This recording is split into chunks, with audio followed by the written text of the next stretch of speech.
as well. So thank you so much, everyone, for joining us tonight and joining us for this teach-in regarding the healthcare crisis in Gaza right now. My name is Ivani. I'm the political advocacy liaison of the Region 9 SNMA. And tonight we will be hearing a presentation from Dr. Alice Rothschild, which will be followed by a discussion/Q&A led by our moderator, Dr. Vanessa Farrell. Dr. Rothschild is a physician, author, and filmmaker who practiced OBGYN for almost 40 years. Until her retirement, she served as assistant professor of obstetrics and gynecology at Harvard Medical School and as a fellow in the American College of Obstetrics and Gynecology. She writes and lectures widely, is the author of books including Broken Promises, Broken Dreams, Stories of Jewish and Palestinian Trauma and Resilience, and Condition Critical, Life and Death in Israel/Palestine. She has contributed to a number of anthologies, the most recent being Reclaiming Judaism from Zionism, Stories of Personal Transformation and What Jerusalem Means to Us, Jewish Reflections and Perspectives. She directed a documentary film, Voices Across the Divide, exploring the history of Israel/Palestine through the voices and experiences of Palestinians. She has published 2 Palestine-focused novels for young people, her young adult novel, Finding Melody Sullivan, and middle grade novel, Old Enough to Know.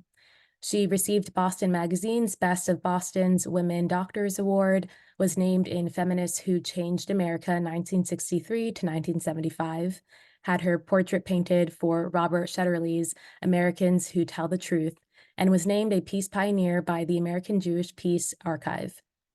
Dr. Rothschild is a member of the Jewish Voice for Peace Health Advisory Council, the mentor liaison for We Are Not Numbers, and on the board of the Gaza Mental Health Foundation. She was last in Israel, the West Bank, and Gaza in August 2023. And our moderator who will be leading the discussion to follow is Dr. Vanessa Farrell. Dr. Farrell is an assistant professor in the Department of Medicine at Drexel University College of Medicine, and they completed postgraduate medical training in primary care and social internal medicine and obtained board certification in internal medicine. Dr. Farrell is passionate about employing health equity, social medicine, and anti-racism as practices to achieve liberation for marginalized and oppressed people. Dr. Farrell seeks to apply an anti-racist health equity and intersectional justice lens to all aspects of medicine and healthcare. So without further ado, we can have Dr. Rothschild to take it away. Well, thank you so much. I'm going to share my screen. Let me just get the speaker view up so I can see my screen. Okay, so let me just get this happening here. Okay.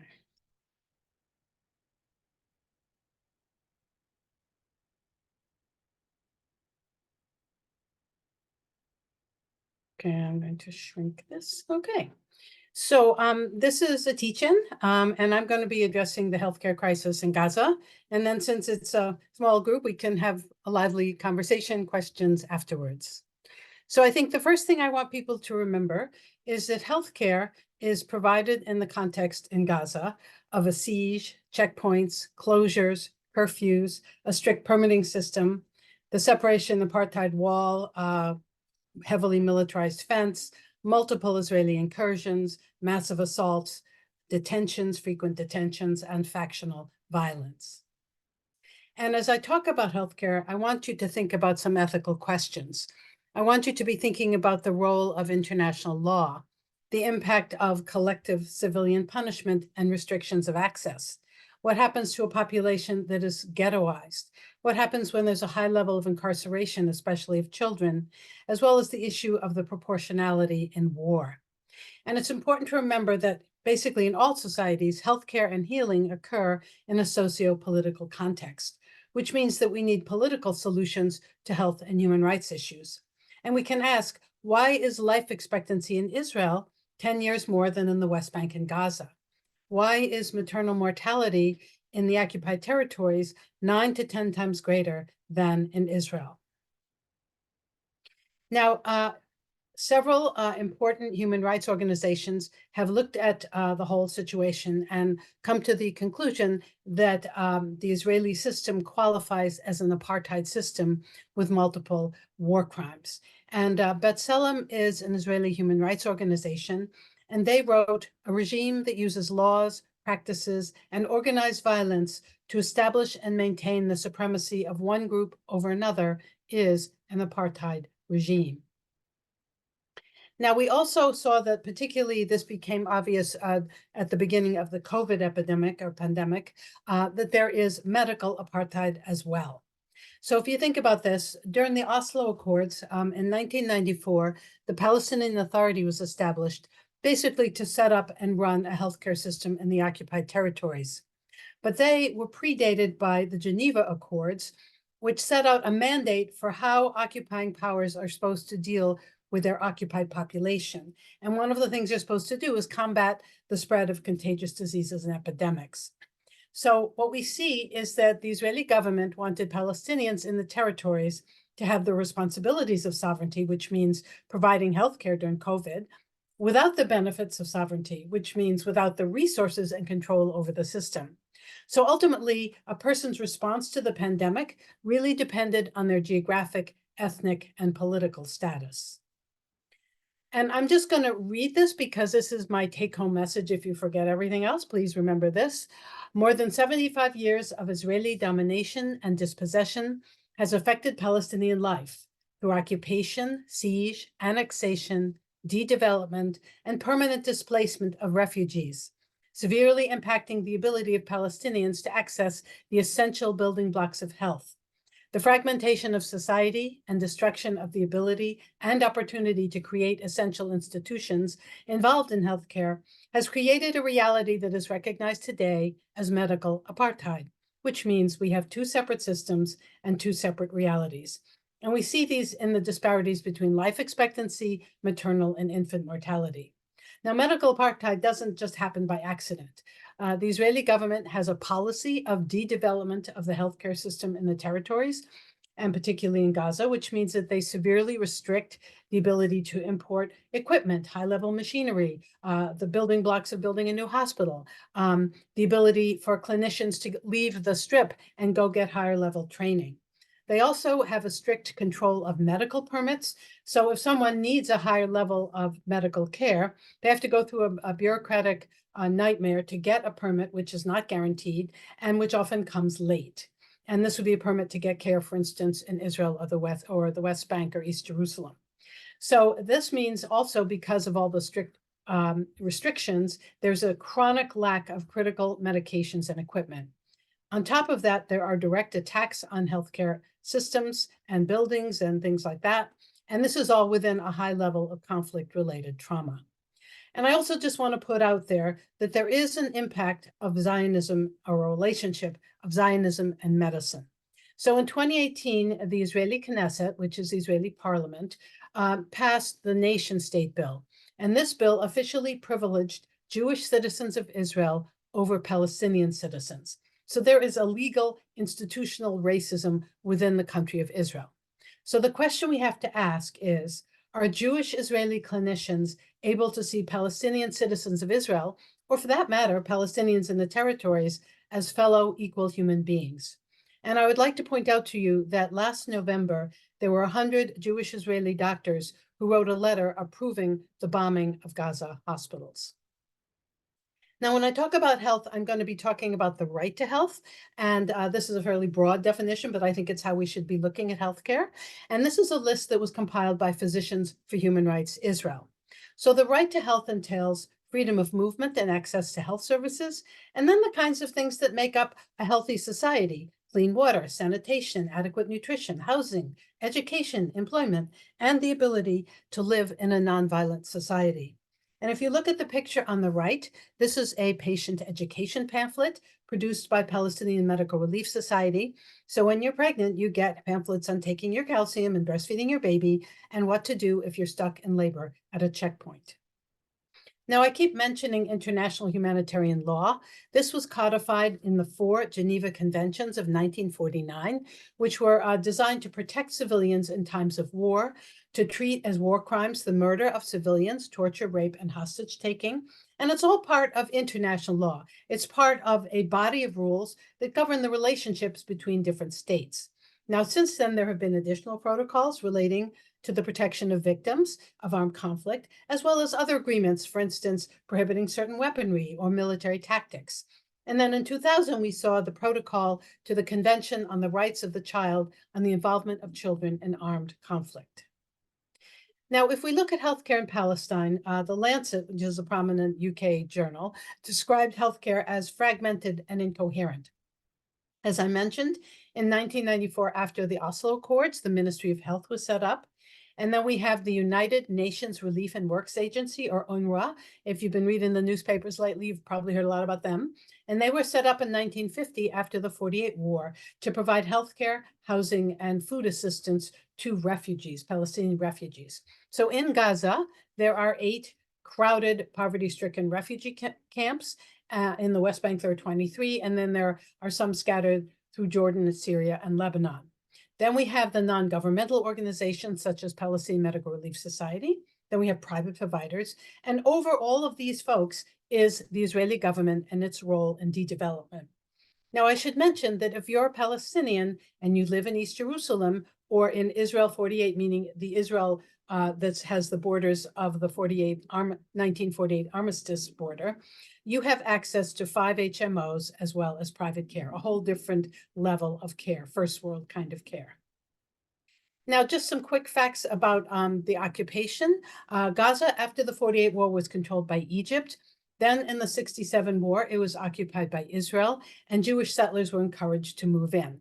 In 2005, they were unilaterally withdrawn. And the following year, there was a democratic election that was certified as democratic by Jimmy Carter, and Hamas won the legislative election. The following year, there was a civil war between Hamas and the other Palestinian party, Fatah. Fatah was partially funded during this war by the US, and Hamas won. In response to that, Israel and the US led the world in creating a very strict siege of Gaza. Now, since then, there have been multiple Israeli assaults in 2008, 2012, 2014, 2021, 2022, and now the most recent one that started October 7th of 2023. We also should note that between 2018 and 2019, for a year, there was a weekly nonviolent Great March of Return to the perimeter borders of Gaza, and people demanding their rights and that kind of thing. And it was largely peaceful, and they were met by Israeli snipers who aimed at the extremities of the people who were marching. So there was a massive amount of orthopedic injuries on top of all of this. And the picture I have on the right is from a time when I was there in 2014, just to remind me to tell you that the kinds of things I'm going to be talking about are long-standing. So here is a guy with a horse-drawn cart bringing canisters of fuel for people who have electricity generators because there's never enough reliable electricity. Now, if we think about the Gaza Strip, if we look in the left upper quadrant, you can see Israel with the West Bank as a kidney bean-shaped territory. And then towards the Mediterranean Sea is a little black line, which is the Gaza Strip. We have Egypt to the south, Jordan to the east, and then moving north, Syria and Lebanon. If we take this blow up of Gaza, in the north, there's a border crossing called Erez. That's how people like me get in and out. And that's a border crossing into Israel. Then there's a border crossing in the south called Rafah, which is a border crossing into Egypt. And this is how Palestinians go in and out. And you can see that along the eastern border, there are multiple crossings. These are basically economic crossings. And the one that you'll be reading about and hearing about is Kerem Shalom, which is in the south, right at the base of the strip. Now, Gaza is tiny. If you take the Gaza Strip and put it on the tiny state of Massachusetts, you can see it's just a little stripe there. It is 6 miles by about 28 miles in size. Now, as of now, more than half of Gaza's 2.3 million people are sheltering in the south, in Rafah. So they've fled there because the Israelis said that's the place to go.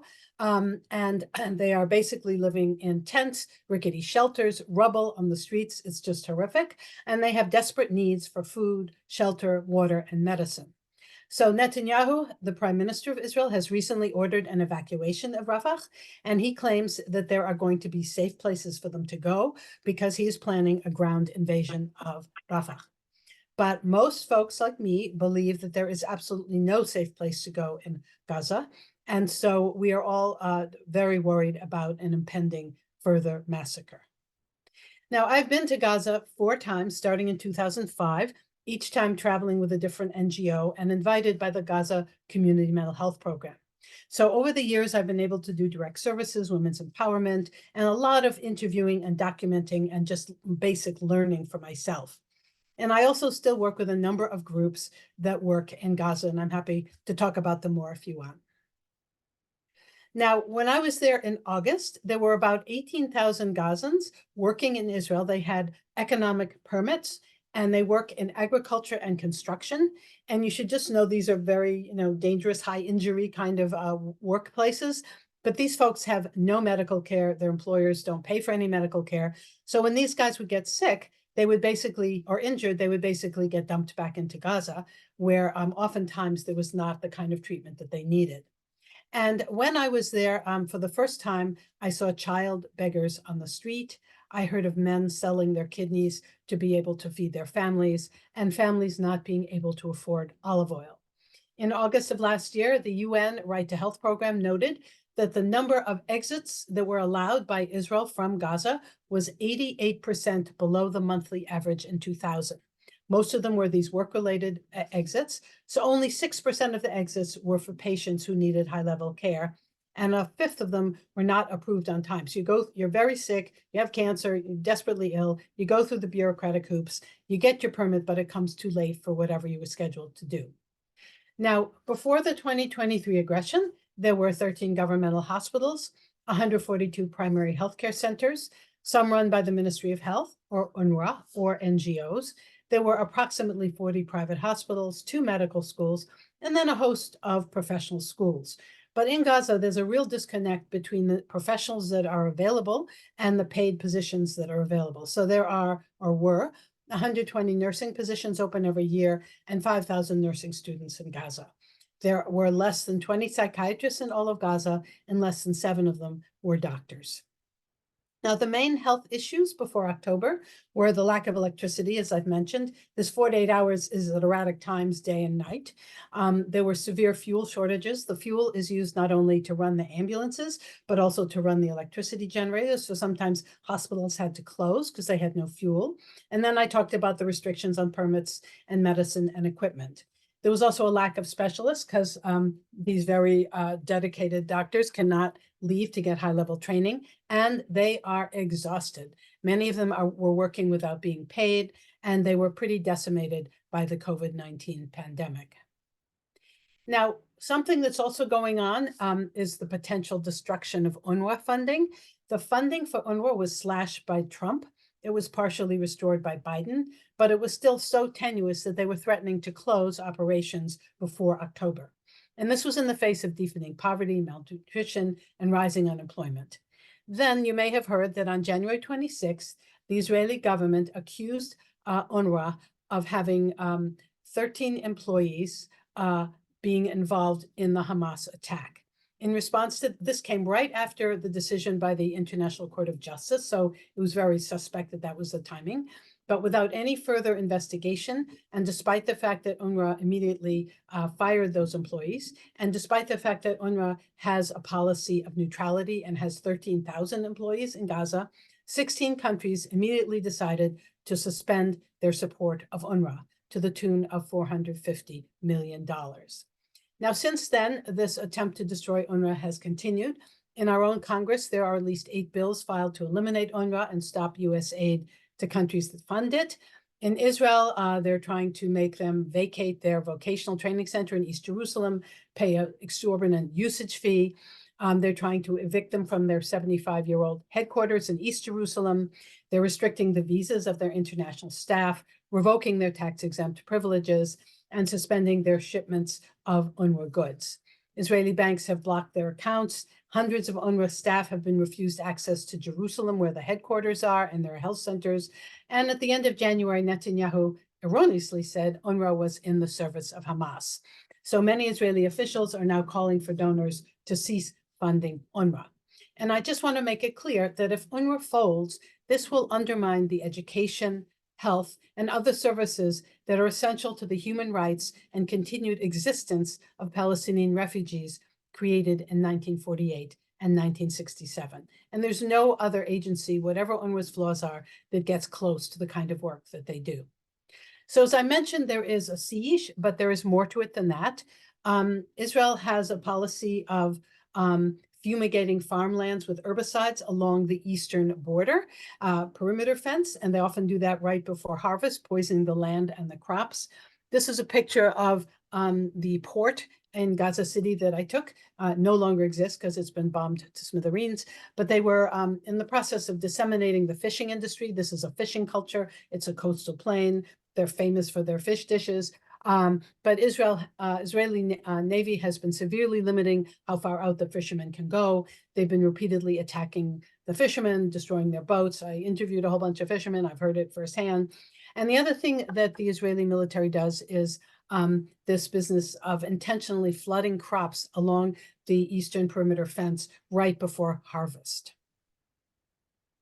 Now, in the midst of all of this, there are 2.3 million Gazans, and half of them are under the age of 18, excuse me. Now, what we're seeing, if we look at the healthcare system, is the total disintegration of the healthcare system. There's been over 31,000 people killed, close to 73,000 injured. In Israel, during the attack, 1,162 people were killed. In terms of Israeli soldiers in Gaza, 245 have been killed and 1,469 injured. It's estimated that there are now 134 hostages in Gaza. If you look at the pattern of Israeli airstrikes are bombing homes, civilian gatherings, markets, houses of worship, bakeries, restaurants, banks, ATMs. They've targeted most hospitals, healthcare facilities, ambulances. They've created a full electricity blackout and fuel blackout. So in Gaza, of 36 hospitals, 12 are partially functional. The other thing you should know about the hospitals is that terrified people flee to the hospitals thinking they'll be safer. So they're massively overcrowded. And I just want to say something about hospitals and international law. If a hospital is functioning as a hospital, treating patients, delivering babies, doing surgery, doing all the things that happen in a hospital, it is a war crime to bomb a hospital. Now, if we look at housing units, more than 60% have been destroyed or damaged. 75% of the population is internally displaced under horrific conditions. There are severe shortages, as I said, of water and medicine, and there is famine and starvation ongoing. There are now 23 children that have been documented to have died of starvation. So this is just catastrophic. And given how difficult it is, there are increasing intracommunal tensions and rising levels of gender-based violence. And in the midst of this are 50 to 60,000 pregnant women. And I would refer you to an op-ed I wrote in the New York Times about being pregnant in Gaza. Now, what we've seen, as I said, are deliberate Israeli attacks on healthcare. Hundreds of personnel have been killed. 269 have been detained under really awful conditions in Israeli prisons. More than 126 ambulances destroyed, 161 UN staff, and that number recently went up with a bunch of killings in the last day, so that we have basically more than 2/3 of the hospitals and health centers unable to function. There have been no medical permits to the West Bank or Israel. Clinicians are reporting unusual burns on the dead and the wounded. And this raises the whole issue of whether the Israelis are bombing with white phosphorus, which is illegal in urban areas. And on top of this, women have almost no menstrual or hygiene products. Now, as you can imagine, this has a huge emotional effect on the entire population. It is particularly terrible for children, and there are now reports of children out of fear developing convulsions, bedwetting. Bedwetting is a chronic problem in Palestine anyway, we can talk about that later. Rising levels of fear, aggressive behavior, nervousness, and refusal to leave their parents' side. So UNICEF now describes Gaza as the most dangerous place in the world to be a child. Now, I mentioned the two crossings, Rafah crossing with Egypt, Kerem Shalom crossing in Israel. So there are hundreds and hundreds and hundreds of trucks carrying tons and tons of food, water, and medical supplies. And mostly they're waiting at these crossings. They intermittently, a teeny trickle get in. Before the war, there were 500 trucks a day, and that was barely enough to keep everybody alive. And mostly these trucks are waiting. There have been frequent intermittent telecom blackouts, as well as the fact that the Israelis have bombed all the libraries, archives, museums, destroyed all the universities, the medical schools, And so basically, people are talking about culturicide or sociocide. Now, when we look at agriculture, over a third of the cropland is damaged, a fifth of the greenhouses, almost 500 wells, and most of the agri-food infrastructure. Water is being used as a weapon of war. It was 95% contaminated before the war, but the distribution and purification infrastructure has been destroyed. Most sewage pumping stations and all 5 wastewater treatment plants have been shut down. So now we see raw sewage being dumped into the Mediterranean Sea, where people are bathing and washing their bodies and sometimes drinking the water. And this has all gotten worse with cold, rainy weather of winter. I've been to Gaza in January. It's kind of miserable temperature-wise and rain-wise. And so now there's flooding of raw sewage in the streets. Now, given these awful hygiene situation, as you may imagine, there's an incredible spike in chickenpox, scabies, lice, diarrhea, respiratory illnesses, and hepatitis A. In addition, we have 8,000 people waiting for treatment abroad, and they're waiting to be transferred. And there are an estimated over 10,000 cancer patients who are at risk for death because they are having no treatment.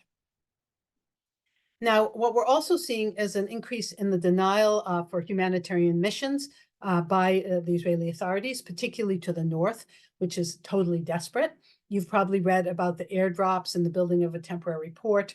Most experts feel that this is basically for show. You drop a couple of pallets of food on Gaza. And first of all, there was that horrible situation where a pallet dropped on 5 people and killed them. But that's like equivalent of 2 trucks. They need hundreds and hundreds of trucks. There's also a high risk of explosive ordnance and unexploded ordnance. We now see that the Israeli Defense Force is building a road east-west across the middle of Gaza. Presumably, they think they're going to be there for a long time. And in the middle of this, Palestinian armed groups are continuing their indiscriminate rocket fire into Israel and on-the-ground fighting, and civilians are just trapped. So more and more groups, analysts, human rights groups are talking about how this now qualifies as a genocide and that multiple war crimes have been committed. I just want to remind people that things are not quiet in the West Bank and East Jerusalem. There have been multiple Israeli attacks, particularly in Jenin, Tulkarm, and Nablus, all in the West Bank. The Israeli forces have been obstructing ambulances, making people bleed to death, have been injured. And not surprising, there have been waves of resistance, arrests, and detentions. Over 400 Palestinians killed, almost 5,000 injured. And one of the issues is that there's been a huge bump up, over 600 Israeli settler attacks against Palestinians. And this is happening particularly in an area called Area C. So the West Bank is divided into 3 areas. Area C is 65% of the West Bank and is where Israel has total military and civil control and where the settlers are mostly located. So all of these settler attacks are in the service of land seizures, setting up illegal outposts, seizing more and more property. And there's also been a fairly mass distribution of guns to these settlers. So they are heavily armed and they are backed by the army. And in East Jerusalem, we're seeing a 60% increase in home demolitions. Now, I want to mention the Gaza Community Mental Health Program because those are the folks who have invited me each time, and I'm very close to this group. Opened in 1990. They had 3 centers and 5 mobile clinics. I took the picture on the right in August. This is a beautiful new building, state of the art, really lovely setting for therapy and child therapy and research, all sorts of things. I can just tell you that this whole area is just completely cratered and bombed. All the windows are blown out. I have not been able to find anyone who knows whether the building is still standing. The mental health program was doing training, direct care, community education. There's a huge social stigma about mental illness, so they work a lot on reducing social stigma, and they have a telephone hotline. And their main focus was on women, children, prisoners, and chronic traumatic stress disorder. Because as you can imagine, in Gaza, stress disorder is never post. And they're very focused on using evidence-based interventions. Now, we know that the center for months and months has been totally closed. They had no electricity. Patients were given the phone numbers of the therapists, but if they couldn't charge their phones or they couldn't make a phone call, they couldn't call the therapist. Patients used to get free medicines. Now they have to buy their own. People don't have that kind of money, and the pharmacies either are bombed or don't have the medicines. And the other thing that's really important to remember is that the clinical staff are as traumatized as the patients. The clinical staff are living in tents with 10 people and have lost 10, 20, 30 relatives. They're in the same boat as their patients. Now, I just heard that on March 6th, the center was able to rent buildings in Rafah and Deir al-Balah, and they've started functioning, taking care of patients. So we will see how that lasts. I also want to mention, since I'm an OB, the issue of pregnant women. This is a famous picture from the New York Times. These are babies in Al-Shifa Hospital, and they were in incubators, which stopped working because there was no electricity. So they thought if they put them all together, maybe they could keep each other warm. So there are about 5,500 births per month. There is almost no prenatal care. Most women are internally displaced, and most women do not know where they're going to deliver. So we have about 180 women a day that are giving birth without prenatal care and without adequate intrapartum care. We have women undergoing cesarean sections without painkillers because they've run out of meds. We have women taking the risk of getting killed on the way to the hospital, getting to the hospital, having their babies, and then being discharged within hours because there's such an onslaught of patients coming in. It's thought that about 15% of these pregnancies are high risk, and then they get discharged to a tent or a shelter or to their family home where there are 40 other people. So women are giving birth in all sorts of settings: shelters, homes, streets, rubble, very overwhelmed healthcare facilities. And as you can imagine, the sanitation is horrific. The risk of infection and complications is rising. We now have a documentation of increasing prematurity and deaths of newborns because of the situation. Now, as I've talked about the lack of clean water and medicine and safety, these have impacts on the entire population. But mothers, pregnant and breastfeeding, and babies are particularly vulnerable. So you can imagine that that these kind of living situations impact the bonding of the mother to the baby, her ability to breastfeed. If you're dehydrated and starving, you cannot breastfeed your baby. So then you can imagine that she has to buy formula. Well, does she have money to buy the powder? Maybe she can get the powder. Then she needs water. The water's all contaminated. You can just see this sort of cascade of disease. And so we're expecting to see a significant rise in maternal deaths. There's also a huge psychological toll, which, as you know, has consequences on reproductive health. So there has now been documented a 300% increase in stress-induced miscarriages, and we expect to see a rise in congenital abnormalities and stillbirths. And this all has multi-generational impacts. Oops. Now, as you may have heard, South Africa launched an 84-page complaint at the International Court of Justice, which is an arm of the UN, accusing Israel of genocidal intent. So in 1948, there was the Convention on the Prevention and Punishment of the Crime of Genocide. They defined genocide as specific acts committed with the intent to destroy, quote, a national, ethnical, racial, or religious group. These acts include killing members of the group, deliberately inflicting, the conditions of life calculated to bring about their destruction. You should also note that in January, The Guardian published a really good article about the longstanding policy of successive U.S. governments that have worked to shield Israel from many U.S. laws, and particularly the Leahy Law. The Leahy Law says that U.S. can't fund governments that are committing human rights abuses abroad. And just last week, Senator Bernie put together a letter with several different senators saying, we have to stop funding because of the violations of the Leahy Law. Now, on January 26th, the International Court of Justice had a preliminary decision. Their final decision takes months, but the news is that they said South Africa has standing, that this is potentially a genocide, that Palestinians are a protected group. They reviewed the terrific, awful conditions in Gaza, as well as the dehumanizing language that's coming out of the Israeli government. So we have Israeli ministers talking about Gazans as animals, talking about creating another Nakba, which was the destruction that happened in 48. It's just really awful racist language. So the court said that Israel must take action to prevent genocidal acts, again, insinuating that they're going on, and that they had to increase humanitarian aid and report back on their progress in 1 month. So we've now had a month. They have not increased aid. I heard that they did submit a report, but I don't know. I haven't found any results. And they also said that the hostages must be released. Now, you should also know that there are other legal things going on. This is an example. A group of Palestinians took the Biden administration to court in Oakland, accusing Biden of failing to prevent a genocide.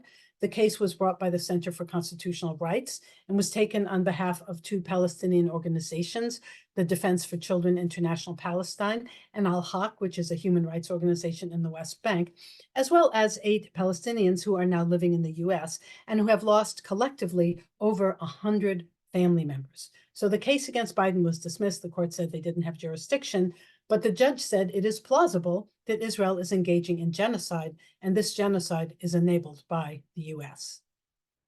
If we try to imagine what the future is going to look like, there was a study done by the London School of Hygiene and Tropical Medicine, a nice colonial name if you think about it, as well as several schools at Johns Hopkins. And so they did a 6-month projection. So they said, if there are no epidemics, the excess of deaths, if there was a ceasefire, would be 6550. If there, the status quo, if the status quo continued, it would be 58,260. If there was an escalation, it would be 74,290. And then they took these same numbers and said, well, if there were epidemics, which there were likely going to be, the numbers bump up dramatically. So, for instance, if there's an escalation and an epidemic, they expect 85,750 excess deaths in the next 6 months.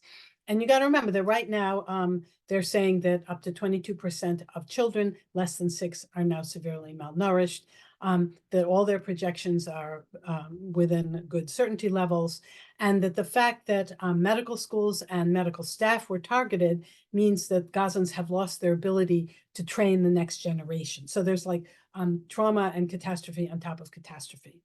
The kind of questions we need to be asking are, what is the endpoint for this war? You know, what does Israel mean they're going to destroy Hamas, which I can tell you is not possible, but I'd be happy to talk about that. Is UNRWA going to survive? And if they don't, what will happen? Is the Israeli forces going to occupy Gaza? Will Jewish settlers return? Will Gazans be allowed to return to northern Gaza? If they do return, to what are they returning? And then will Gazans be displaced to Egypt's Sinai Desert, which, you know, Egypt said, no, but now they're building camps in the Sinai. And will they be displaced beyond that? If there is rebuilding, who's going to pay for it? And what is the future of Hamas? This is a political movement. It's a movement of liberation as well as a military movement. We can certainly talk more about Hamas. And then what's the future of the Palestinian Authority, which is governing in the West Bank? On February 26th, the prime minister and the cabinet resigned. Clearly, there are all sorts of shenanigans going on. I don't know what the future holds for them. Sorry. And then on top of this, we have an incredible risk of a wider regional war. And just for starters, we have Yemen's Iran-backed Houthis that are attacking ships in the Red Sea, and the US and the UK are responding to these attacks. We have Israeli attacks on Lebanon, on Hezbollah, and as well as in Syria. We have Iran striking Islamic State in Syria, and we have US strikes of Iran-linked forces in Iraq. This is a tinderbox. So this is incredibly, incredibly dangerous. So if we take, a very deep breath and pull ourselves together, the big picture is structural racism, apartheid, cross-generational trauma, as well as revenge. We have an Israeli reliance on military solutions to political problems. We have a complete disregard for the health and lives of Palestinian people. Occasionally, the Israeli government will provide some kind of humanitarian gift, but it's not a gift. They are the occupying power, and they are actually legally responsible for the health and well-being of the people they occupy. And I also want you to think about the difference between a humanitarian pause, a week, 2, 4 weeks, where people can come out of their houses, try to find some food, clean water, waiting to get re-attacked, versus a ceasefire, which means that the war is over.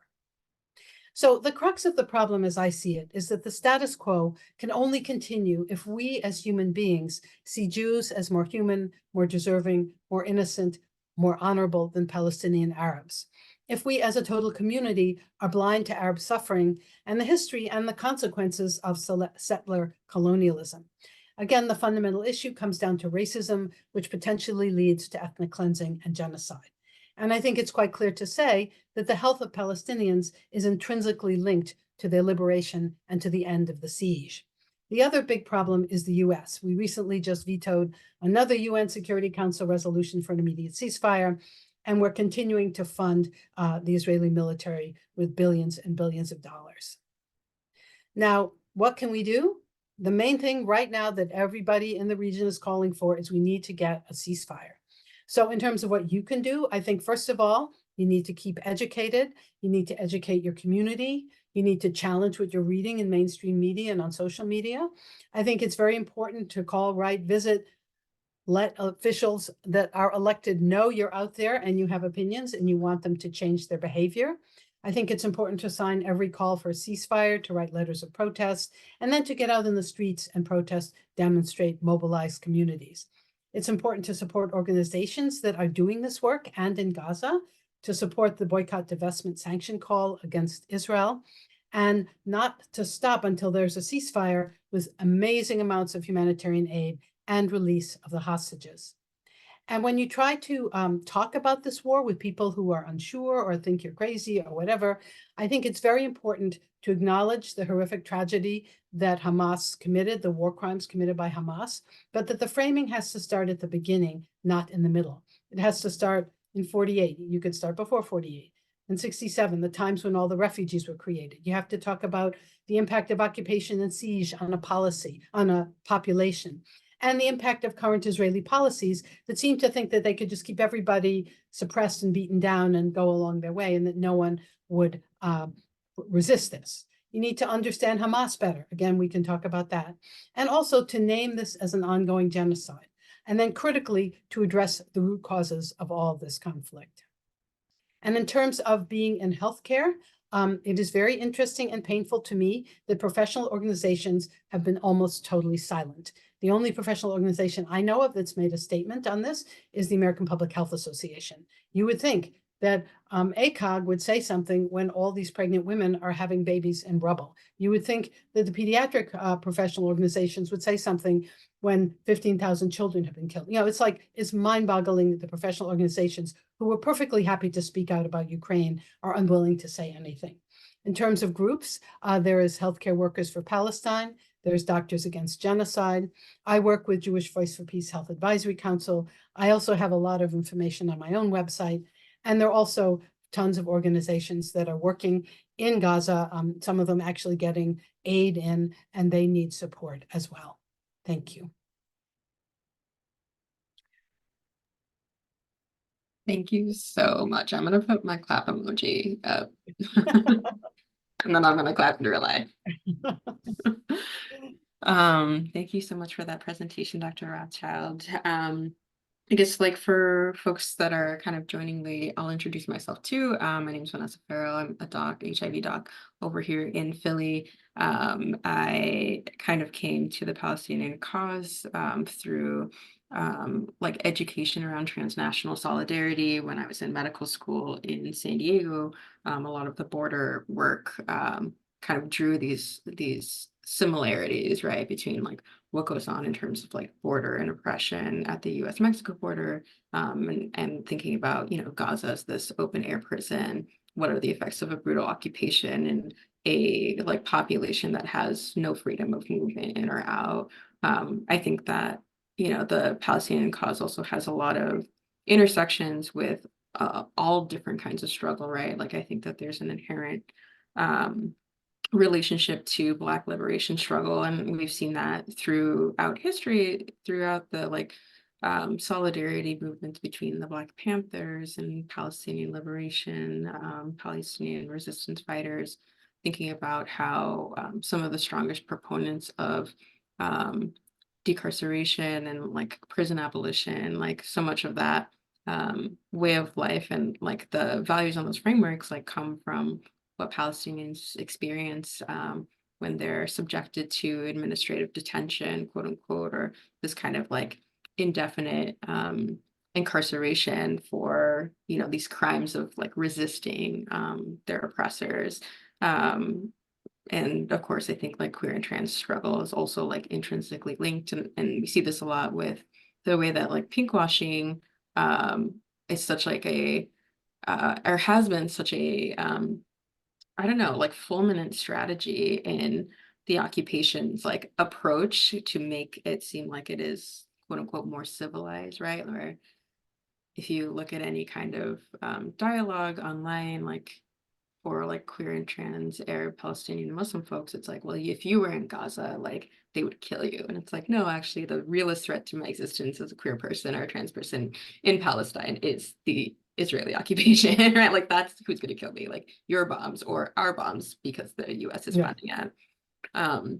So I really kind of appreciate that all of those kind of different types of struggle are intertwined. I know you talked a lot about like the impacts of the healthcare system and of like medical apartheid, of this like decimation of public health infrastructure, seeing how water historically has been used as a weapon, right? Like this withholding of all of the things that people need to survive, withholding water, withholding fuel, and now seeing what those ramifications are in terms of spread of infectious diseases. Um, but also like thinking about this like large scale decimation where, the current fast paced genocide has affected every area of Palestinian life, and like what will it take to rebuild, and specifically what will it take to rebuild the healthcare infrastructure once we do have a permanent ceasefire in place. Is that a question or you're just reflecting on it? It can be a question if you have thoughts about it. Well, for me, my problem is that I don't know what the end point is. I don't know.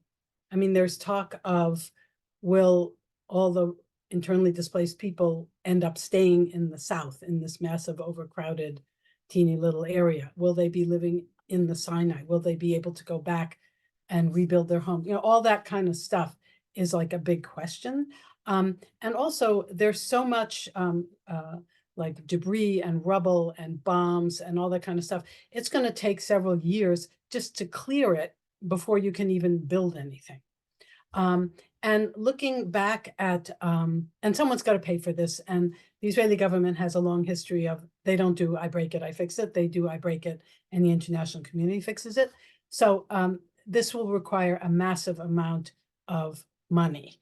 And if UNRWA, which is providing, healthcare and food and shelter, is barely able to function, you can imagine how generous countries are going to be when they're already pissed off at Israel to begin with. So the funding side of this is a complete catastrophe.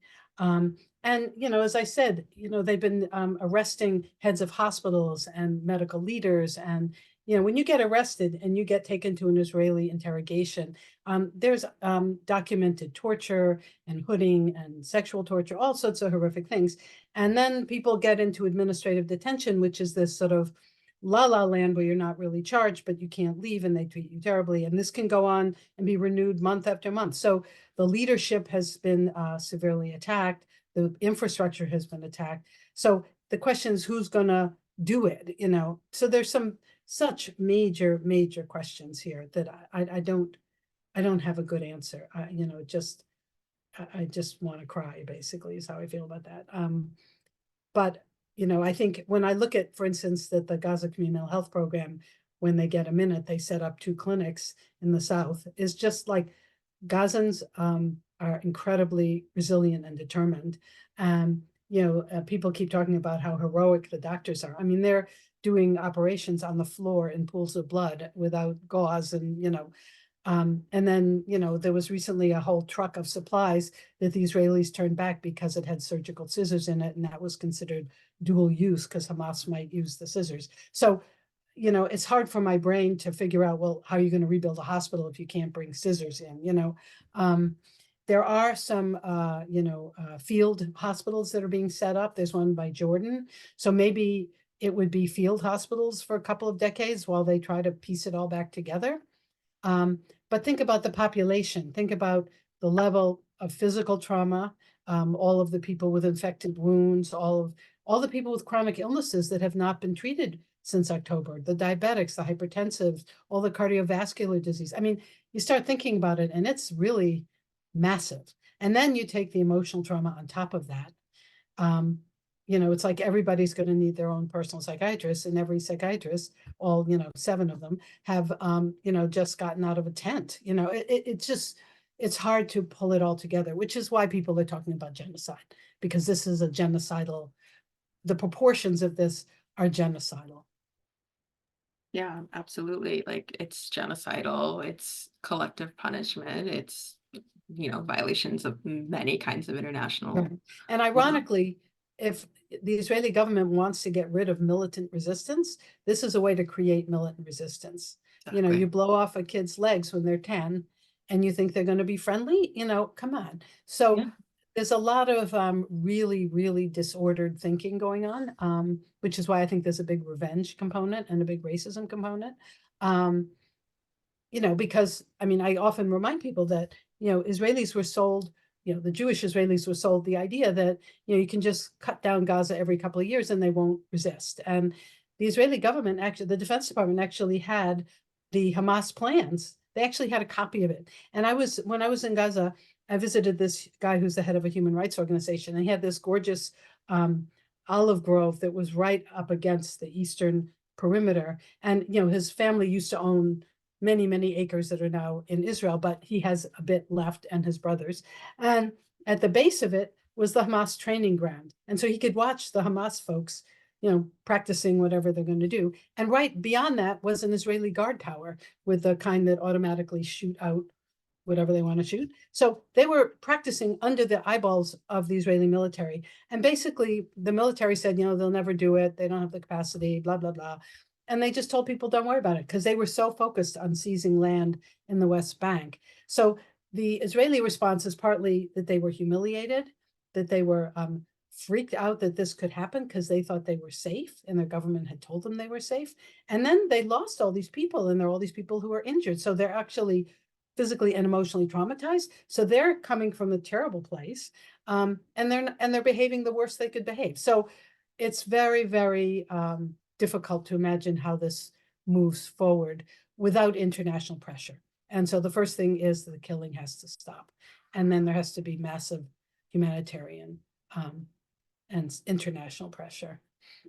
certainly. And I always think it's so ironic, right? This is where it becomes these big questions of who's going to pay for it, Right. when the reality is the US has been bankrolling Israel since its inception, and especially sending billions of dollars in extra funds, like billions of dollars of weaponry, of infrastructure, right? Like, and that comes in part from our institutions. Like, Right. I know that my institution like has direct partnerships with like BlackRock and Lockheed Martin, and like they have students doing co-ops, and like that's like a direct extraction of our labor that's Mhm. used to, it's like manufactures this consent for genocide, and it directly implicates us Right. in kind of what we do. Um, but I think kind of what you're saying in terms of like, Palestinian resilience and Palestinian resistance, like being these like really like beautiful things. And, your statement, like, Hamas will not be defeated. Like, that's like so true. Like, you're kill a bunch of people's family members. Like, like, what do you expect? They're just gonna just take it? Like, Right. absolutely not. It could not be me. Right. Um, And I if you have, look at, mhm. oh, No, go I ahead. was going to say, if you look at US policy, so we're dropping pallets of food and we're building a port, which is going to not be enough to do more than a trickle. And there's a whole question of, so you drop, you bring a boatload, how do you distribute it? All the roads are bombed. Meanwhile, we're funding Israel to bomb the roads that make it impossible to deliver the food. US policy is just fantasy land right now. So it's very, very disturbing. Um, Yeah. are there questions from the audience out there? I don't know who's out there and what they're thinking. Are you doing like a hand raise or a chat, or what are you doing?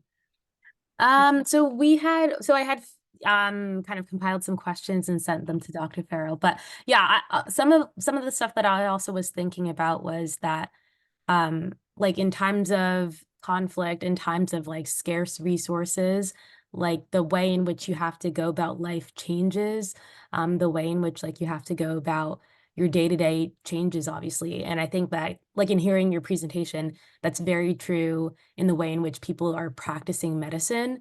Like when you had just mentioned previously, uh, the many, many people with chronic diseases like hypertension and diabetes potentially, what are they doing?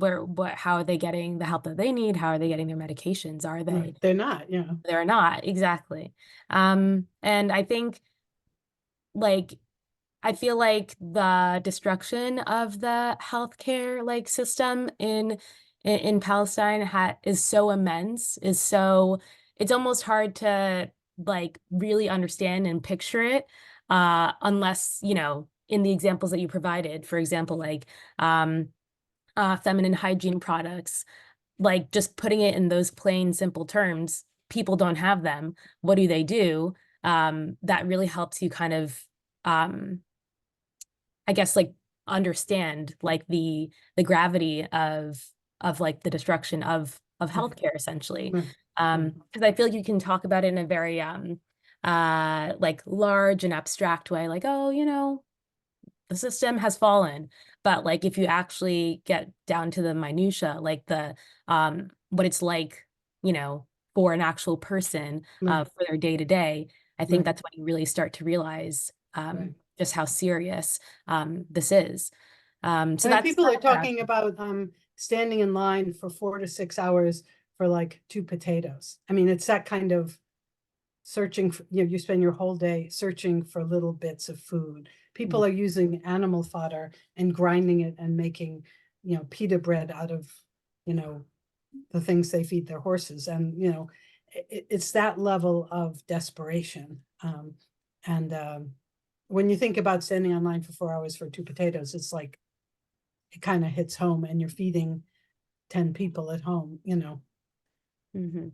And now with Ramadan, you know, there's the whole, it's like everybody's already fasting because there's no food, and the whole, you know, breaking the fast, all that is now, which is a very important cultural and religious tradition, is now really a struggle for everybody, you know, which impacts the emotions and the psychological resilience, and yeah, it's all Mhm. connected.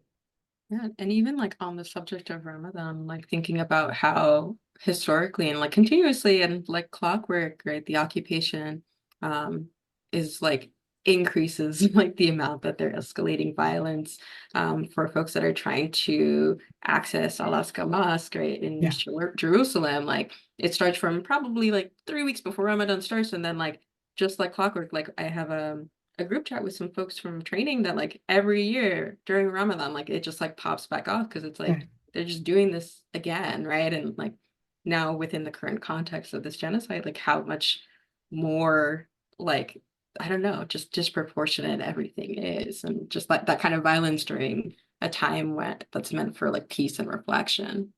Mhm. I mean, the main thing to remember is our government is making this possible, so it's our responsibility to stop it.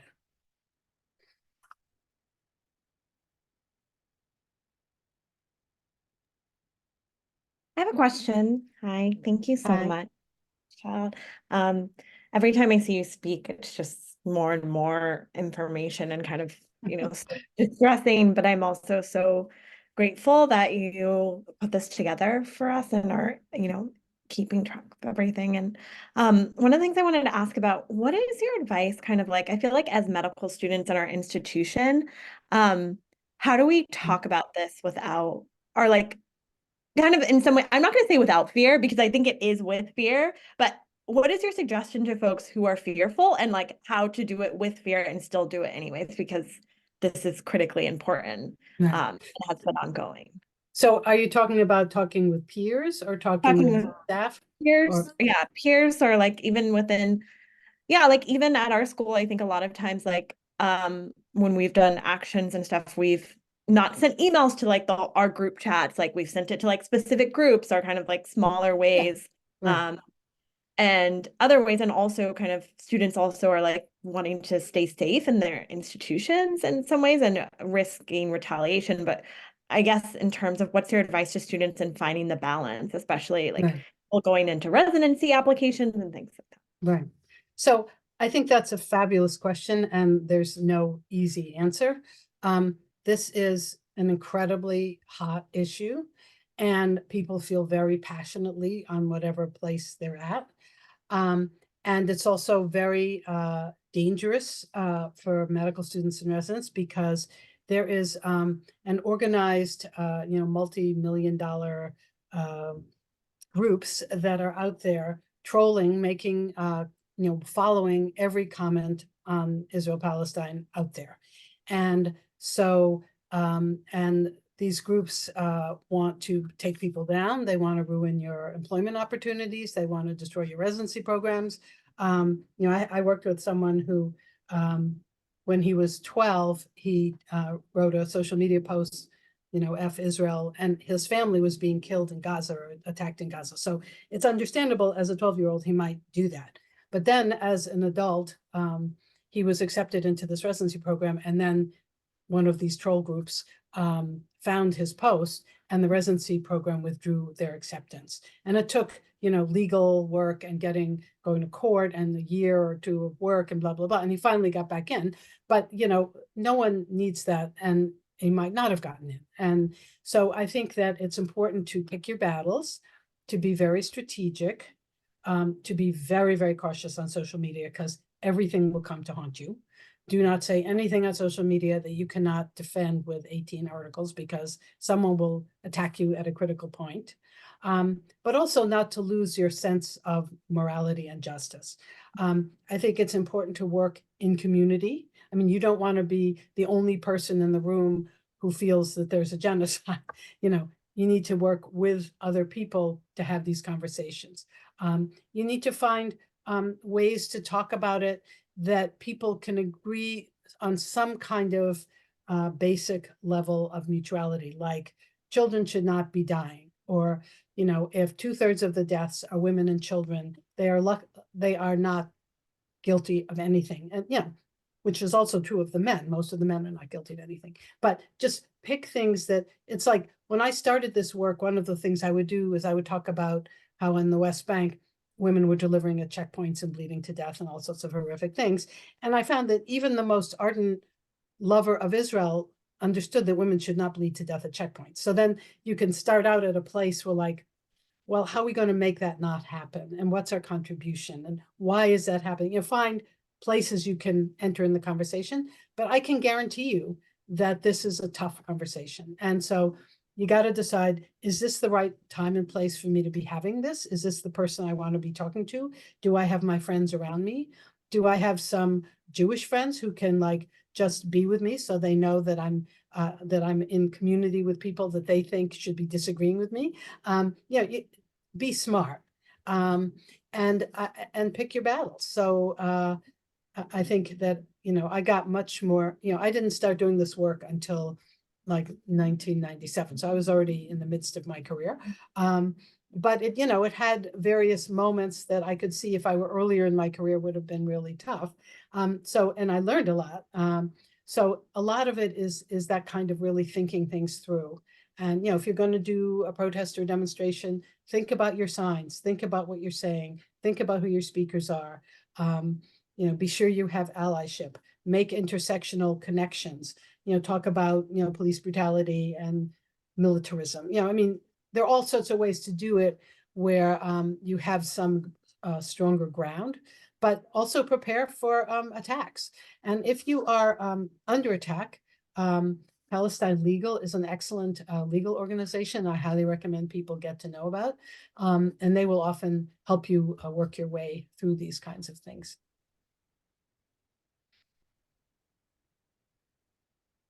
And the fact that if you, say something, there's this attack machine waiting to pounce on you, for me means that the attack machine is feeling very threatened. If people like us were totally ineffectual, they could ignore us.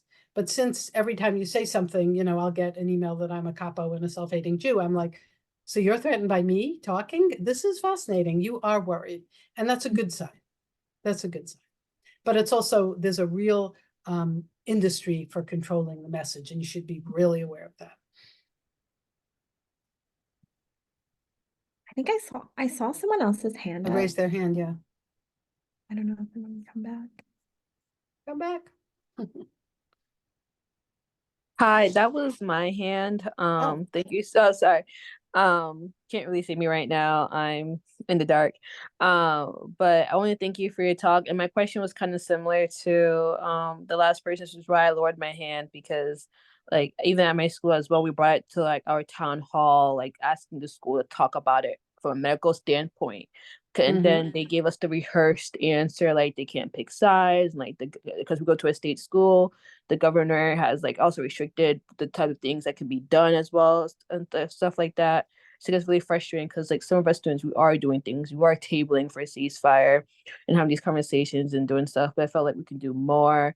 I think in Mhm. upcoming weeks we might even start fundraising for even like for funding for women and menstrual products in Gaza, Mhm. for all for people who use menstrual products in Gaza as well. And it just feels like Mhm. how do we get the school to be on like the same medical side? Like as you said before, now a lot of medical institutions are even talking about it either, which is like the biggest thing that's happening right now. It's as well is the destruction of medical infrastructure. So Right.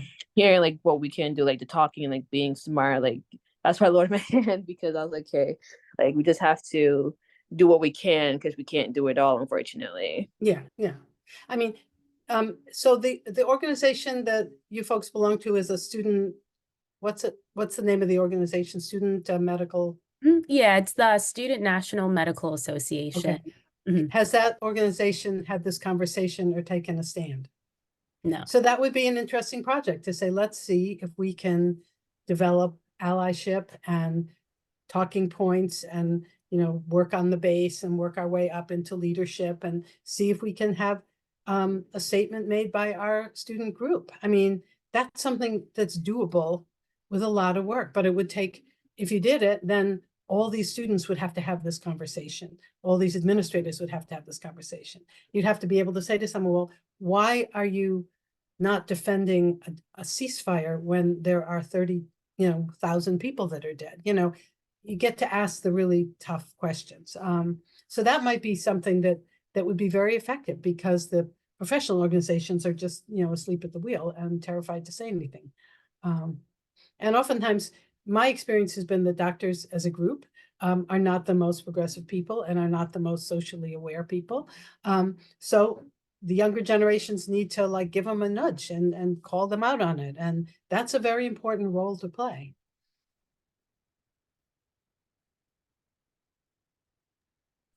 I know that one of the other questions that had come up was like, what is your advice in terms of like finding reliable resources and thinking about media literacy and like how do we differentiate between what is Zionist propaganda and what is actual, Mhm. factual, right? Because especially Right. thinking about how Zionism and capitalism and colonialism and imperialism all kind of manage the way that mainstream media is controlled and seeing Mhm. how this is coming through with all these like weird, like we're going to ban TikTok or we're going to sue TikTok, right? Like because we're losing control of the narrative. So do you have any advice around So navigating that? not to be self-serving, but since October, every week I have put out a curated update on the health and human rights situation in Gaza. It's I should put it, it's at jvphealth.org. I should put it in the chat. Let's see. And so let me just do this.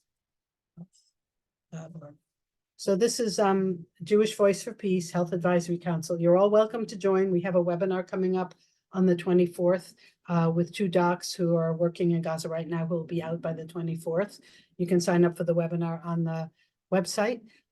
So literally every week, me and two other people go through all the materials we can find, reliable sources, and I curate this report, and it's just pages of factual information. So I highly recommend that. If you're interested in like just general reading, I think knowing what's going on, I would recommend Mondoweiss, Electronic Intifada, and Al Jazeera. If you read those three, you will basically have a really good sense of what's happening. And you don't have to read them every day. It's similar stuff every day. So it doesn't take a whole lot to get beyond the cacophony. And I think that's a good place to start.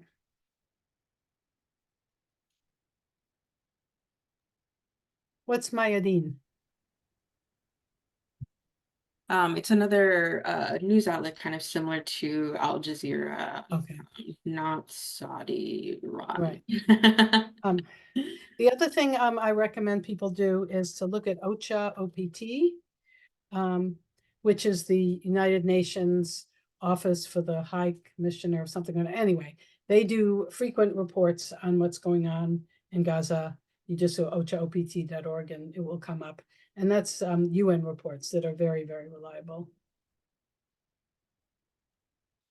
I just had a question about kind of like fighting the fatigue, like we touched upon, I think before the event actually started, but kind of fighting that mental fatigue as we try to continue to fight, to have solidarity Right. and fight for that ceasefire. Because I feel like myself and maybe some of my peers as well are experiencing some of that, and also feeling a little bit lost almost in like how we're actually going to get there, and like what the future holds, Right. So I'm just curious, like any words of wisdom kind of on Well, on so I've that been doing point. this, yeah, I've been doing this work for 25 years, so I know Yeah. all about mental fatigue. Mhm. I think that this is exhausting and it's depressing and it's frightening. And there's stuff going on in Haiti and there's stuff going on in Sudan. And I mean, you can look in Yemen, you can look at a lot of places in the world where often US funded horrific things are happening. And so I think you've got to figure out how much you can do, how much time you need off. You should not be doing this 24/7. You have to go to medical school. You have to learn how to be a doc. There's a lot of stuff going on. And you got to take a break. I mean, I will be honest, every Friday I go hiking unless it's pouring. And, the world could be falling apart and I'm out in the mountains because otherwise I'll just be a mess. I need to like look at a tree and hear a bird, and remember that that's continuing on even though, 500 people died yesterday. Yeah, it's just like it's very overwhelming. And I think, and this is something as like future doctors, you should know is that there's a tremendous amount of secondary trauma that happens when you're taking care of patients and you're trying to take care of society. And so you've got to figure out how you cope with your secondary trauma. And so some of it is doing something totally different, like going for a hike or going for a run or whatever it is that cools you out. It's having community. You should never, never, never do this work alone.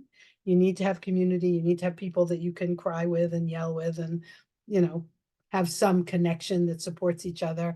And then, when you have the strength to go back, you go back, and that's how it works. And we're not going to fix it tomorrow. And even when the ceasefire happens, there's going to be decades of work ahead. So you can always come back and do more when you're in a position to do more, or you get your training and then you can go on some emergency, delegation to fix things or whatever, however you're going to do this.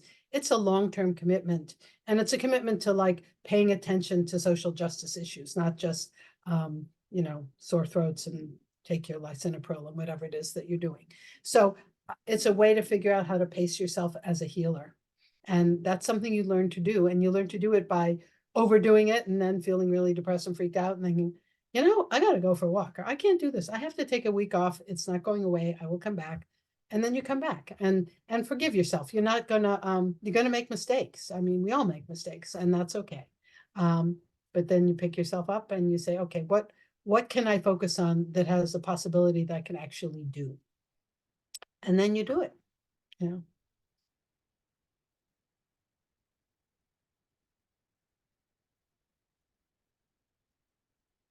Ita? Oh, yeah. Hi, Dr. Hi. Rothschild. Thank you so much for having this teach-in. It was really wonderful, although it was really disturbing to hear some of the details. I had a question, particularly about UNRWA funding and its accountability. You mentioned the fact that the US right now is in the process of passing or has passed 8 bills. No, it's in they haven't passed. They're in the Congress, right? Okay, so the fact that the US is sort of actively campaigning for the defunding of UNRWA, what strategies is UNRWA now using to sort of diversify its funding and its ability to Right. equip the Palestinian people, given the fact that the US campaign is also could impose some, I guess, consequences for the country? Right. So The UN has gotten more funding from the European Union and from some other European countries. So they've gotten some, help that way.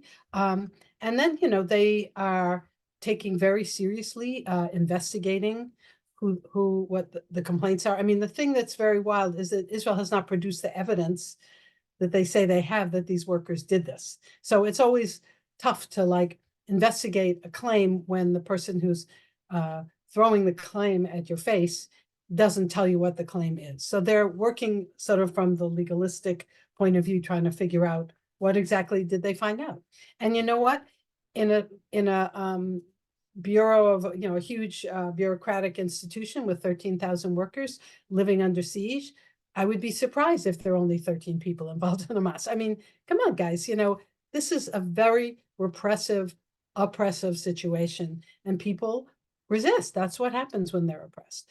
That's not to say it's okay to, break into Israel and take people as hostages and kill and maim people. That's a war crime. But it's an understandable thing that's going to happen in a large institution, and you don't throw out the whole institution because of the behavior of a small number of its workers. You figure out how to make it not happen.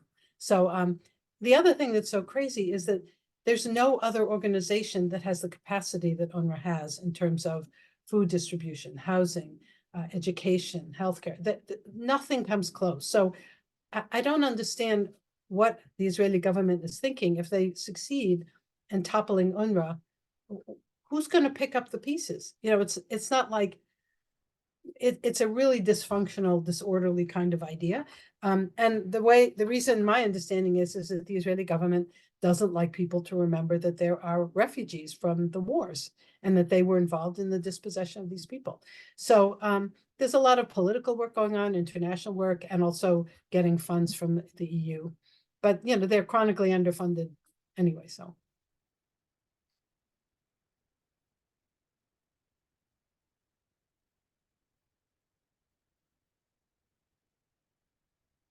Yeah, I should also say that my experience with Palestinians in civil society is that they are fully capable of creating a government running the territory. They could do that if people would just leave them alone, but no one leaves them alone. And so that's part of what the problem is.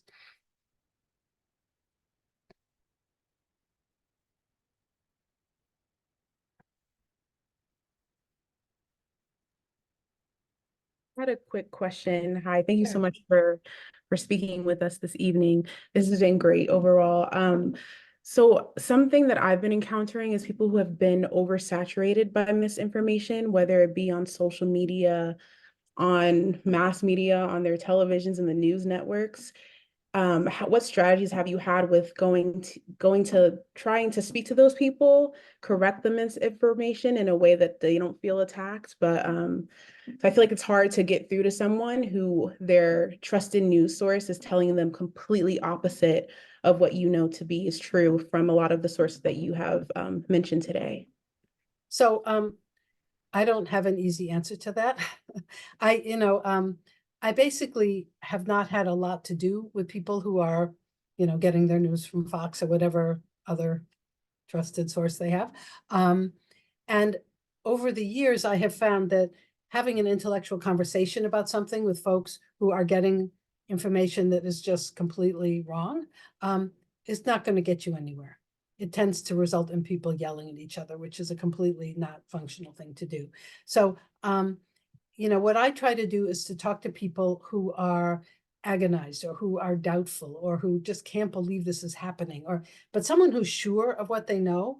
I think you just kind of leave them be and work around the edges of their communities, work around their children, we always, because most of the sort of headbutting that I've been involved with is talking with elected officials who, have their position and just drives me crazy. But, I have to be civil and I have to say, but, and could you consider this? And what about this angle? And, they state their position and, you're not going to get anywhere, but you feel like, well, if I go visit them repeatedly, I'm going to like at least introduce some concepts into their brain, and if they know that people are, not going to vote for them if they do XYZ, maybe they'll think about it. But that is a real tough one. I mean, I always think about, well, what if Alan Dershowitz wanted to convince me that I'm wrong? Well, he wouldn't have a chance because I think he's totally wrong. So if you have two people who think each other are totally wrong, go talk to somebody else. It's not worth it. And if you can find, sometimes you can find commonality, but if you can't, use your energy. You only have so much energy, and use it with people who are, upset. Take someone who's upset and say, I can't believe this is happening. Let's talk about what's happening. And, but pick your person, pick your person. And I don't, I don't understand sometimes how people come up with the answers they come up with. But I do know that, when we look at positions and how people make decisions and stuff, it's mostly emotional. It's not intellectual, And so if someone feels, let's say someone feels that, this is an extreme, but we'll take Christian Zionists who think that all Jews should go back to Israel so that the apocalypse and everything can happen and we're all dead and they go up to heaven. If you really believe that, there's not a whole lot we can talk about. Okay, well, I'll talk to somebody else. I'll talk to their kids. I'll talk to their pastors. I'll talk to, anybody but the person who's absolutely sure that that has to happen, because I'm not going to change their mind. Yeah. And I think a lot of people, if they're talking to older Jewish folks, the Jewish culture has a lot of sort of Holocaust trauma and abuse of the Holocaust in it. And that's something that we as Jewish people have to work on in our own communities. And you will see that, a lot of times if something bad happens, they're immediately compared to Nazis, or they're immediately compared to, this is, I don't know if you remember at the beginning of the attack, this is the worst attack since the Holocaust. I mean, the Holocaust is brought up immediately, like, remember Jews, we're victims, we have a right to do whatever we need to do. That's sort of the mantra. And so people like me and, a lot of younger Jewish people as well are really challenging that and saying, it was, the Holocaust happened. It was absolutely horrific. There's a huge amount of trauma, but you can't live in the Holocaust. You have to live with the Holocaust. And you have to remember you're not the only victim. So let's find other victims we can commune with and figure out how to stop people that victimize us, rather than having the tribal, it's only me and I'm going to defend myself kind of thing. So there's a lot of psychopathology going on as well that is helpful to understand, even though it doesn't make life easier. There's a psych literature on that as well.